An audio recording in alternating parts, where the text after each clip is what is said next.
দায়িত্ব আছিল আমাৰ সমষ্টিবিলাকৰ পৰা বহুত ভোট পাব বুলি আমি আশাবাদী আছিলোঁ, প্ৰচেষ্টা হাতত লৈছিলোঁ। কিন্তু যি কাৰণতে নহওক কিয় মানুহৰ জনগণৰ জনমত আমাৰ বিপক্ষে গ'ল, মেণ্ডেট আমাৰ পক্ষত নাই। আমি জনমতক সন্মান জনাইছোঁ, কিন্তু নিশ্চিতভাৱে আমাৰ ভুল হৈছে, ডাঙৰ ডাঙৰ ভুল হৈছে।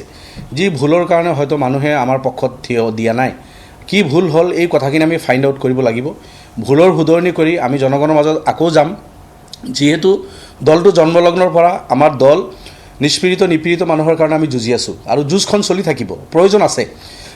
অসমৰ নিষ্পেষিত আৰু সংখ্যালঘু নিপীড়িত জনগণৰ সমস্যা কিন্তু সমাধান হোৱা নাই। এতিয়াও সমস্যা আছে, স্বাধীনতাৰ পিছৰ পৰাই সমস্যা। আৰু সেই সমস্যালৈ আমি বিধানসভাৰ ভিতৰ বাহিৰে পাৰ্লিয়ামেণ্টত আজমল চাহাবে যুঁজি আছিল, শক্তিশালীভাৱে আমি যুঁজ দিছোঁ। নিশ্চিতভাৱে আমাৰ কিবা ভুল হৈছে, ক'ৰবাত ভুল হৈছে, ডাঙৰ ভুল হৈছে, যাৰ কাৰণে ৰাইজ ইমান দিন আমাৰ লগত আছে, আমাক মৰম দিছে, বহুত প্ৰতিনিধি বনাইছে, MP বনাইছে, আমাৰ কাষত আছে। এইবেলি ইমান কম ভোট পোৱাৰ কাৰণখিনি আমি ফহিয়াই উলিয়াই আমি সেইখিনি শুধৰণি কৰি ৰাইজৰ কাষত আকৌ যাম। তো নৈতিকটো আমাৰ দায়িত্ব আছেই। আমিনুল ইছলাম ডাঙৰীয়া যদি তেনেকৈ ৰিজাইন কৰিছে, মই ভাবোঁ হয়তো নৈতিকতা স্বীকাৰ কৰি তেনেকৈ কৰিছে, কিন্তু মই নাভাবোঁ যে তেখেতৰ ৰিজিগনেশ্যন দলে একচেপ্ট কৰিব। তেখেত দলৰ এটা শক্তিশালী পিলাৰ আৰু সাংগঠনিক সাধাৰণ সম্পাদক, দলৰ কাৰণে তেখেতে কাম কৰিছে জন্মলগ্নৰ পৰা, অনাগত দিনতো কৰিব লাগিব। গতিকে দলে যদি তেখেতক কয় যে তুমি তোমাৰ ৰিজিগনেশ্যন উঠাই ল'ব লাগে, নিশ্চিতভাৱে উঠাই লৈ দলৰ হৈ কাম কৰিব, মই আশাবাদী।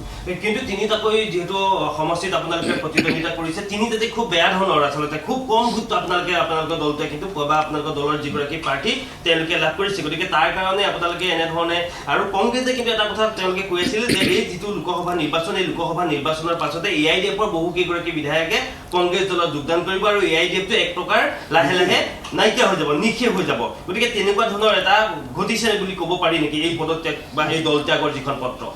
চাওক, আমাৰ যে জনমত কমিছে, জনগণ আমাৰ পৰা বহুখিনি আঁতৰি গৈছে, এই কথাটো অস্বীকাৰ কৰি লাভ নাই। এইটোতো আমি স্বীকাৰ কৰিছোঁ যে জনমতক আমি সন্মান জনাইছোঁ। নিশ্চিতভাৱে আমাৰ ভুল হৈছে, জনগণক আমি পৰামৰ্শ ল'ম, কোনখিনি ভুল আমাৰ পালে তেখেতসকলে শুধৰাই দিয়ক, তেখেতসকলে আঙুলিয়াই দিয়ক, আমি সেইখিনি শুধৰণি কৰিম আৰু জনগণৰ মাজত জনগণৰ সমস্যা লৈ আমি বিগত দিন যেনেকৈ যুঁজিছোঁ তেনেকৈ যুঁজিম। বাকী থাকিল কংগ্ৰেছৰ লগত যোগাযোগৰ কথা যিটো কৈছে, নাই, কংগ্ৰেছৰ লগত যিসকলৰ নাম ওলাইছিল সেইসকলে নিজে নৎসাত কৰিছে, বহুবাৰ কৈছে যে নাই এইবিলাক ভিত্তিহীন বাতৰি, এই বাতৰিৰ কোনো হাতভৰি নাই। আৰু UDFৰ যিসকল বিধায়ক আছে আজমল চাহাবৰ নেতৃত্বত তেখেতসকলে দলৰ হৈ কাম কৰিব আৰু অনাগত দিনত দলটো মজবুত কৰাৰ কাৰণে আমি কাম কৰি যাম। বাকী থাকিল হাৰিছোঁ বুলি দল শেষ হৈ যাব এইটো কথা নহয়। আজি ৱেষ্ট বেংগলত আপোনালোকে জানে 42খন আসন, কংগ্ৰেছে এখনহে MP আসন পাইছে, 42খনৰ 41খনতে পোৱা নাই। আৰু সেই বুলি কংগ্ৰেছ যোৱাবাৰত 2খন আছিল কংগ্ৰেছৰ আসন। অৰুণাচলত কংগ্ৰেছে এছেম্বলি ইলেকশ্যন খেলিছিল, কেইখন আসন পাইছে? এখন এছেম্বলি আসন পাইছে, বাকী শূন্য। অৰুণাচলত 10 বছৰ আগত কংগ্ৰেছৰ চৰকাৰ আছিল, সেইবুলিতো কংগ্ৰেছ শেষ হৈ যোৱা নাই। ছিকিমত কংগ্ৰেছে এখনো আসন পোৱা নাই, ছিকিম এছেম্বলিত 40খন আসনৰ এখনো পোৱা নাই। সেইবুলি আপুনি ক'ব নেকি ছিকিমত কংগ্ৰেছ শেষ হৈ গৈছে? ত্ৰিপুৰাত কংগ্ৰেছৰ আসন নাই, এইবিলাক নাগালেণ্ডত নাই, মিজোৰামত নাই, তেখেতসকলে কৰি আছে। UPত কংগ্ৰেছে এইবাৰ 7খন পাইছে, যোৱা বছৰ 2খন আছিল। গতিকে এটা নিৰ্বাচনত হাৰি গ'লে দল শেষ হৈ যাব, এইটো ধাৰণা ঠিক নহয়। আৰু এই হিষ্ট্ৰী কয় এই কথাটো সঠিক নহয়।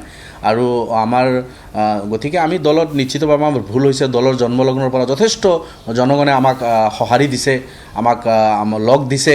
2006 চনৰ পৰা আৰম্ভ কৰি আমি 10জন বিধায়ক পাইছোঁ, 18জন বিধায়ক পাইছোঁ, 16জন বিধায়ক হৈছে, এতিয়াও আমাৰ 15জন বিধায়ক আমি আছোঁ। MP ইলেকশ্যনত হয় আমি হাৰিছোঁ, তাৰ কাৰণসমূহ ফহিয়াই উলিয়াম, আমি ভুল শুধৰণি কৰিম, জনগণৰ ওচৰত যাম। আপোনালোকে জানে যে আমি যি ইছ্যু লৈ দলৰ জন্ম, নিপীড়িত লাঞ্ছিত বঞ্চিত জনগণৰ কণ্ঠ হৈ কাম কৰা, সেইসকলৰ অধিকাৰৰ কাৰণে যুঁজা, সেইখিনি আমি কিন্তু যুঁজি আছোঁ। কিমানখিনি আমি যিহেতু পাৱাৰতে নাই, আমি পাৱাৰত এতিয়ালৈকে যাব পৰা নাই। যিসকল পাৱাৰত গৈছে আমাক আঁতৰাই ৰাখিছে, কংগ্ৰেছ চৰকাৰ হওক, BJPৰ লগত আমি নাযাওঁৱেই। কংগ্ৰেছৰ দুবাৰ চৰকাৰ হৈছে আমাৰ দলৰ জন্মৰ পিছত, কিন্তু কংগ্ৰেছে হাগ্ৰামা মহিলাৰীক লগত লৈ চলিছে, আমাক লগত লৈ চলা নাই। আজি আপোনালোকে চাব, মোদী ডাঙৰীয়া ডাঙৰ ডাঙৰ ভাষণ আছিল, কিন্তু নীতিশ কুমাৰে আহি লেগাম লগাইছে। চন্দ্ৰবাবু নাইডু আহি আজি লেগাম লগাইছে। চন্দ্ৰবাবু নাইডু অন্ধ্ৰপ্ৰদেশৰ মুছলিম ৰিজাৰ্ভেশ্যনৰ কথা কৈছে, BJP নৎসাত কৰাৰ BJPৰ সাহস নাই, অথচ BJP মুছলমানৰ বিৰুদ্ধে কিমান চিঞৰ বাখৰ কৰে। গতিকে যদি লেগাম লগাব পৰা পজিশ্যনত থাকে এটা দল, নিশ্চিতভাৱে অসমৰ নিপীড়িত মানুহৰ যি সমস্যা আছে সেই সমস্যাখিনি আদায় কৰিব পৰা যাব, আৰু সেই লৈ আমাৰ যুঁজ চলি আছে। আজি আপোনালোকে জানে গৰাখহনীয়া সমস্যাৰ সমাধান নাই, ডি বটৰ সমস্যাৰ সমাধান নাই, আপোনালোকে মুছলমানক মাটিৰ পাত্তা দিয়া নাই, উপযুক্ত সা সুবিধা পোৱা নাই। আজি বহুত অসমত চাহ জনগোষ্ঠীৰ পৰা আৰম্ভ কৰি সংখ্যালঘু জনগোষ্ঠী, মুছলিম জনগোষ্ঠীৰ পৰা আৰম্ভ কৰি চাহ জনগোষ্ঠী আৰু কিছু সৰু সৰু জনগোষ্ঠী আছে। এইসকলৰ অঞ্চলত আপুনি যাব, শিক্ষা দীক্ষা, স্বাস্থ্য, ৰোডছ, কমিউনিকেশ্যন, এইসকলৰ ল'ৰা ছোৱালীৰ চাকৰি বাকৰি বিভিন্ন ক্ষেত্ৰত সংখ্যালঘু আৰু চাহ বাগান আৰু এনেকুৱা ধৰণৰ মানুহখিনি বঞ্চিত হৈ আছে। গতিকে সমস্যা একেখিনি আছে। মই ভাবোঁ প্ৰয়োজন আছে এই সমস্যাসমূহ লৈ বিধানসভা আৰু পাৰ্লিয়ামেণ্টৰ ভিতৰে বাহিৰে যুঁজাৰ, আৰু তাৰ কাৰণে দলৰ জন্ম হৈছিল, আৰু আমি যুঁজি যাম, কৰি যাম। নিশ্চিতভাৱে আমাৰ ভুলৰ শুধৰণি আমি কৰিব লাগিব, সেইখিনি আমি কৰিম। আপোনালোকৰ সাধাৰণ সম্পাদক আমিনুল ইছলামে ইতিমধ্যে বহু যিকেইটা পদ আছে সকলো পদৰ পৰা ৰিজাইন কৰিছে। দলৰ কি ক্ষতি হ'ব? আৰু কংগ্ৰেছে কৈছে 26লৈকে আপোনালোকৰ দল নাথাকে, নিষেধ হৈছে পৰা বহু বিধায়ক কংগ্ৰেছ দলত জইন কৰিব বুলি কৈছে। যিসকল বিধায়কৰ কথা কৈ আছে, সেই বিধায়কসকল নিজে নৎসত কৰিছে। এবাৰ নহয়, দুবাৰ নহয়, তিনিবাৰকৈ বিধায়কসকলে কৈছে আমি UDF-ৰ বিধায়ক, UDF-ৰ হৈ কাম কৰিম, UDF-ৰ হৈ কাম কৰিব। গতিকে এটা নিৰ্বাচনত দলৰ মানে কিছু বিপৰ্যয় হ'লে যে দল শেষ হৈ যাব, নহয়। সেইটো মই এক্সাম্পল আপোনালোকক দিলোঁ। ৱেষ্ট বেংগলত কংগ্ৰেছে 42খন আসনৰ ভিতৰত মাত্ৰ এখনহে পাইছে। আজি উত্তৰ প্ৰদেশত 80খন আসনৰ ভিতৰত 7খনহে পাইছে।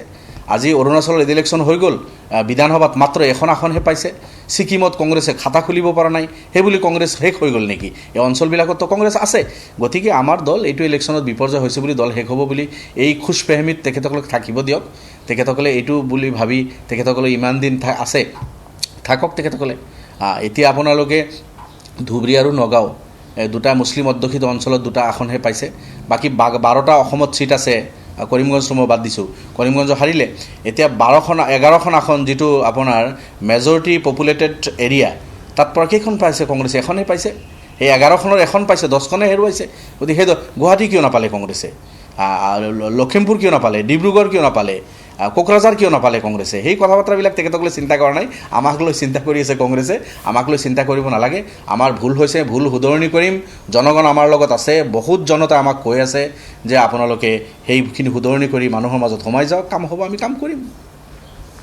আৰু আমিনুল ইছলাম চাহাব নৈতিক দায়িত্ব স্বীকাৰ কৰি আপোনালোকে যেনেকৈ কৈছে, মই নাজানো, যদি তেনেকৈ তেখেতে ৰিজাইন কৰিছে, হয় তেখেতৰ সমষ্টিত বা মোৰ সমষ্টিত, আমাৰ সমষ্টিবিলাকত আমি হাৰিছোঁ, বহুত কম ভোট পাইছোঁ। গতিকে নৈতিকতাৰ কাৰণে যদি তেখেতে তেনেকৈ কৰিছে, মই ভাবোঁ দলে তেখেতক ৰিকুৱেষ্ট কৰিলে তেখেতে আকৌ দলৰ হৈ কাম কৰিব, আকৌ দায়িত্ব ল'ব।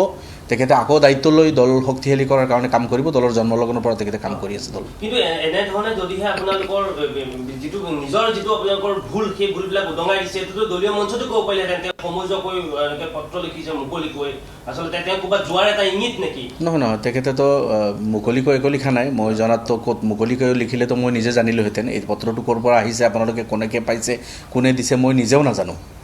গতিকে মুকলিকৈ একে লিখা নাই। তেখেতৰ লগত মই যোৱা 2 দিন দেখা সাক্ষাৎ হৈ আছে।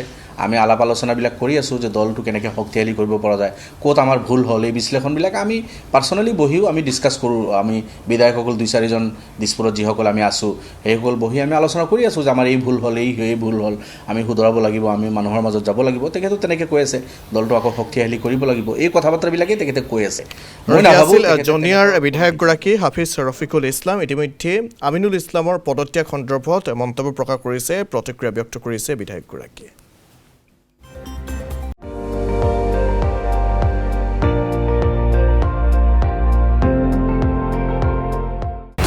আপুনি চাই আছে ND24, সৰ্বশ্ৰেষ্ঠ নহয়, সৰ্বোত্তমৰ দৌৰ।